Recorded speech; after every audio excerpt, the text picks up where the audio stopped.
Hello everyone, welcome to Avoidant Effect. Today, I want to explore something very specific about avoidant attachment, because there are certain things an avoidant partner may say that reveal far more about their feelings than they realize. What if the avoidant you love is finally showing you something they've struggled to say with words?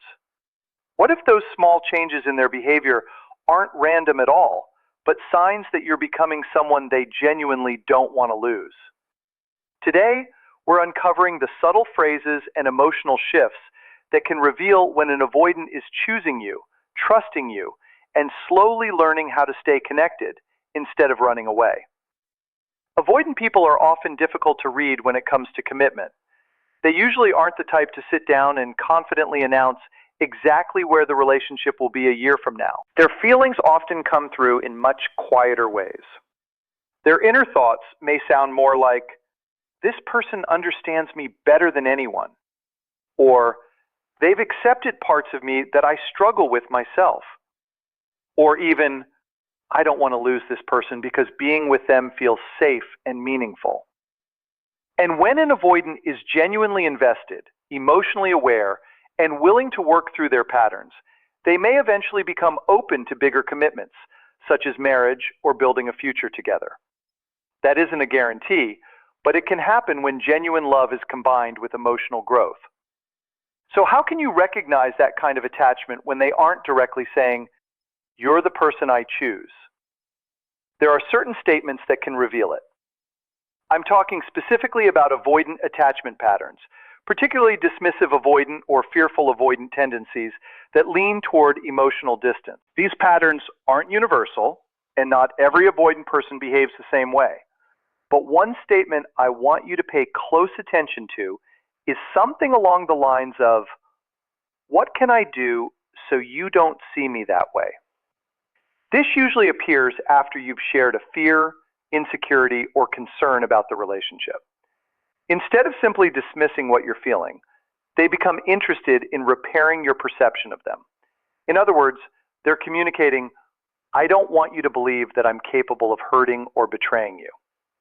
That matters because avoidant people are often deeply invested in independence.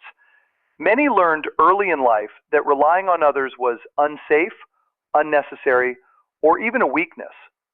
They learned to handle things alone and avoid becoming emotionally dependent on anyone.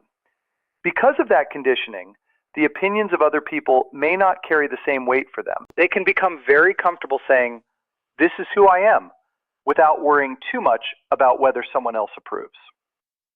So when an avoidant genuinely cares about how you see them, that's significant. Your opinion has become important enough to affect them emotionally. Imagine you notice your partner texting someone and it triggers an insecurity about possible infidelity. You explain that you're uncomfortable. Instead of becoming defensive or attacking you, they reassure you and tell you clearly that they're not interested in anyone else. But if you're still struggling because they've been emotionally distant, you might bring the concern up again. This is where they may say, "What can I do to help you feel differently about me?"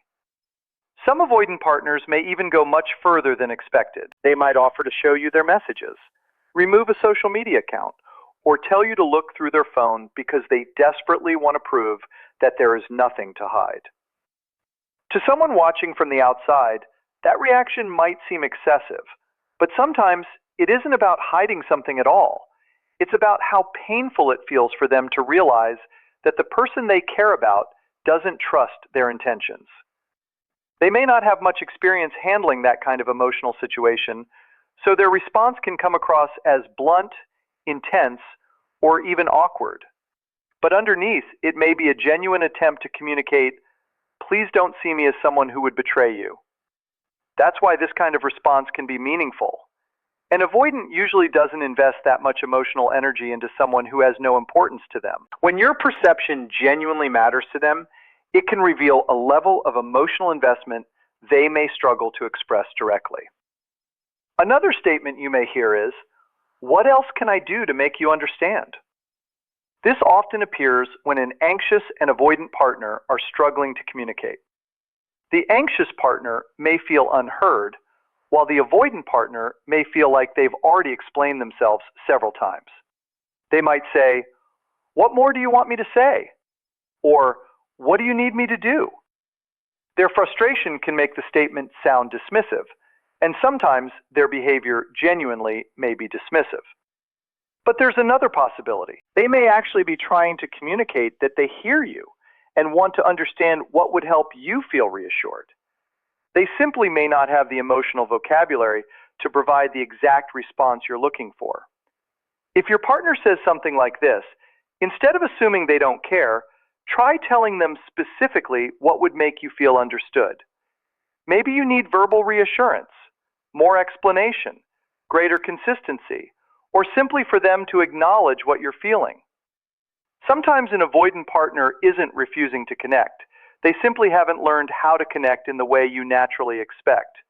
Be straightforward with them, and there's a good chance they'll actually respond to what you're asking for, because avoidant people usually don't make that level of effort for just anyone. When they choose to put in that work with you, it's often because you matter to them in a way most people don't. So if you're noticing these moments, don't automatically dismiss them. They can be meaningful signs of genuine care.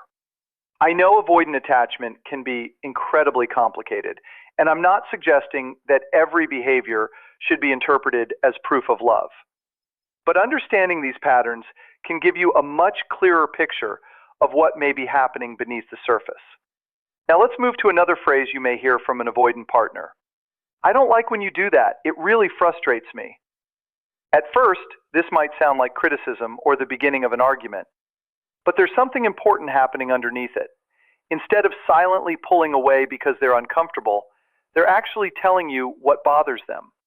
For an avoidant person, that can represent real progress. When something bothers them, their traditional response is often to create distance. They may become quiet, emotionally unavailable, withdraw from the conversation, or simply decide that the relationship isn't worth the emotional effort. Sometimes they don't say anything at all, because expressing a need requires vulnerability. So when they look at you and say, "This behavior bothers me," they're doing something completely different. They're essentially saying, "I trust you enough to tell you what I need, and I believe you'll take it seriously." That's vulnerability. And learning to communicate frustration instead of disappearing is an important part of emotional growth for someone with avoidant tendencies. If they're already doing that with you, it may mean they feel safe enough to believe you'll actually listen and respond. You've probably already demonstrated that you're dependable, consistent, and willing to take responsibility when something goes wrong. You don't need to keep proving your worth. But if an avoidant has reached this level of openness with you, acknowledge how meaningful that progress can be. And if it took a long time to get there, give yourself some credit. Relationships with avoidant partners can require enormous patience and emotional endurance. Seeing them finally communicate instead of disappearing can be a very positive sign. Another phrase you may hear is, "I'm not angry, so don't worry about it," or "Let's just handle it differently next time. I'm really not upset." When an avoidant person specifically reassures you that they're not angry, pay attention to the choice they're making. Maybe they were slightly frustrated, but instead of allowing that frustration to create distance, they're choosing to calm the situation and move forward with you. They're communicating something like, "We're okay. This doesn't have to become a bigger problem. Let's leave it here and move forward." Some may even say, "Don't worry about it. We're good." For someone who has become more emotionally available, that kind of reassurance can be significant. They're telling you that the disagreement hasn't changed how they feel about the relationship. They're not secretly holding on to resentment or preparing to disappear. They're choosing connection over withdrawal. And when they genuinely mean it, take their words seriously. Avoidant attachment can certainly be difficult to understand, but recognizing genuine emotional progress can help you distinguish between someone who is simply pulling away and someone who is actually learning how to remain connected. When you put all these examples together, a larger pattern begins to appear. Avoidant people often don't communicate love through grand declarations. They may not sit down and give you a detailed relationship roadmap or immediately explain exactly where they see the relationship 5 years from now. That doesn't automatically mean they don't care. For many people with avoidant tendencies, emotional dependence can feel unfamiliar or even threatening. They may have grown up learning that independence was strength, needing people was dangerous, and vulnerability was something to avoid. So when you see small openings in that emotional armor, don't underestimate them. When they become concerned about how you perceive them, when they reassure you, when they tell you what hurts them, or when they choose to repair a disagreement instead of disappearing, those moments can represent something much bigger than the words themselves. They're doing something their old conditioning taught them not to do. They're allowing another person to matter. Think again about the statement, "What can I do so you don't see me that way?" At face value, it can sound defensive or insecure. But underneath, it may be a genuine fear of losing your trust or your respect. For someone who learned that needing another person creates vulnerability, admitting that your opinion matters can be a major emotional step. And that's why you shouldn't automatically dismiss the effort when they offer reassurance, show you their phone, remove something that's creating unnecessary tension, or go out of their way to prove that they haven't betrayed your trust. For them, actions may sometimes communicate what words cannot. The same thing applies when they say, "What can I do to make you understand? I'm listening."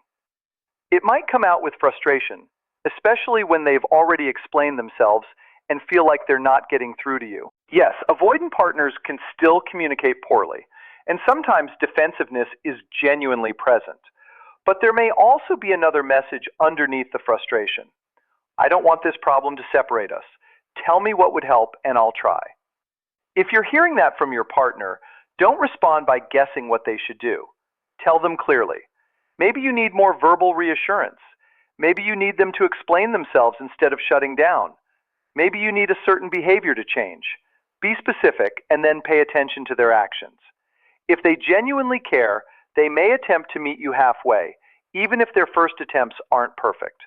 And then we come back to the phrase, "I don't like when you do that. It frustrates me."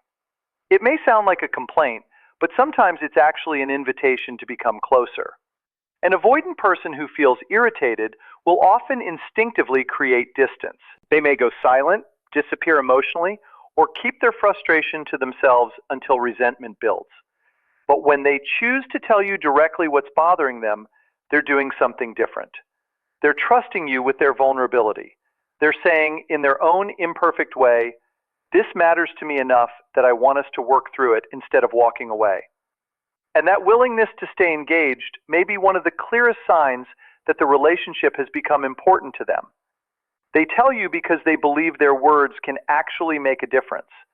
They believe you'll listen, take what they're saying seriously, and perhaps even change something because of it. That confidence doesn't appear out of thin air. It's usually built through a history of small interactions where you've shown patience, consistency, reliability, and follow-through. You may not have noticed those moments individually, but together they can create something incredibly important for an avoidant person: trust. So if your avoidant partner has reached a point where they can openly tell you what's bothering them, what they need, or what they're afraid of, recognize what that represents. They may have taken a long time to reach that level of openness, and the trust between you was likely built one small experience at a time. And then there's that simple reassurance. "I'm not angry. Don't worry about it." Or the even more relaxed, "Don't worry. We're good." At first, those words may seem almost insignificant. They're certainly not as dramatic as someone declaring their undying love or making some huge romantic promise. But with an avoidant person, context matters. Someone who has traditionally dealt with conflict by retreating, shutting down, or convincing themselves that their emotions aren't important is making a different choice when they reassure you instead. They're choosing to protect the connection rather than allowing tension to quietly build. When an avoidant partner says, "We're good," and genuinely means it, try not to immediately search for a hidden message behind those words. Don't assume they're secretly angry or waiting to punish you later. Sometimes they're simply telling you the truth. For many avoidant people, calm reassurance can be easier to offer than emotional vulnerability. Their version of maintaining closeness may not always look dramatic or deeply expressive. Sometimes it looks like quietly telling you that everything is okay and choosing to move forward. And that brings us to the bigger pattern behind everything we've discussed. Avoidant individuals generally don't spend unlimited emotional energy on people who have no importance to them. Opening up, offering reassurance, explaining themselves, or directly addressing conflict can require them to step outside deeply established habits. That effort costs them something. So when you consistently see them making those choices with you, don't automatically assume it's meaningless or something they're doing simply because they're expected to. It may be happening because you've become someone they genuinely feel safe enough to practice vulnerability with. They're choosing connection, even when their instincts tell them to create distance. They're learning how to remain present, even when emotional closeness feels uncomfortable. And they're doing it with you. Now, I want to be realistic about something because none of this means being in a relationship with an avoidant person suddenly becomes easy. It doesn't. Working through avoidant attachment can be slow and unpredictable. Old patterns can return. Someone who is becoming more open can suddenly withdraw again. Communication can improve and then become difficult. There may be periods where you wonder whether any progress has actually happened. That doesn't necessarily mean all the growth disappeared. Emotional healing is rarely a straight line. Someone who has spent years learning to protect themselves through independence and emotional distance isn't going to completely rewrite those patterns overnight. Expecting perfection from them isn't fair. But expecting healthy effort, accountability, and continued growth is reasonable. And that's the distinction I want you to remember. If your avoidant partner is checking whether you still trust them, trying to explain themselves when communication becomes difficult, telling you directly what bothers them, or reassuring you that the relationship is okay, don't automatically treat those moments as meaningless. They're small on the surface, but they may represent significant emotional movement underneath. These can be imperfect expressions of care from someone who may never have learned how to express affection in an obvious or traditional way. And if you've been the person patiently creating space for that growth, staying consistent, communicating clearly, and remaining dependable when their instinct was to withdraw, you deserve recognition too. You may have contributed more to that sense of safety than you realize. Relationships involving avoidant attachment can demand a tremendous amount of patience from the other partner. Sometimes you spend months or even years wondering whether your efforts are making a difference. But if you're now seeing these changes, take a moment to recognize them. That doesn't mean you should ignore unhealthy behavior. It doesn't mean you should tolerate disrespect, emotional neglect, or endless inconsistency simply because someone has an avoidant attachment style. And it certainly doesn't mean you have to abandon your own needs. It simply means that when genuine progress appears, you're allowed to acknowledge it. So if you recognize these patterns in your own relationship, pause for a moment and consider what they might be telling you. Maybe things aren't perfect. Maybe there is still work ahead for both of you. But perhaps beneath the distance, the hesitation, and the occasional mixed signals, there is something genuine taking shape. A person who is gradually learning to choose connection instead of automatically choosing distance. A person who may still struggle with vulnerability, but is making an effort to stay one. A person who, in their own imperfect way, is showing you that you matter, and that is worth recognizing. If your avoidant is choosing communication, reassurance, and vulnerability, don't overlook what those small changes may mean. It doesn't mean everything is perfect, but it can be a powerful sign that they care, trust you, and are learning to stay connected. If this video helped you understand avoidant behavior a little more clearly, take a moment to like the video and subscribe to Avoidant Effect for more conversations about attachment, relationships, emotional patterns, and the things people often communicate without saying them directly. Thank you for being here, and I'll see you in the next video. If your avoidant is choosing communication, reassurance, and vulnerability, don't overlook what those small changes may mean. It doesn't mean everything is perfect, but it can be a powerful sign that they care, trust you, and are learning to stay connected.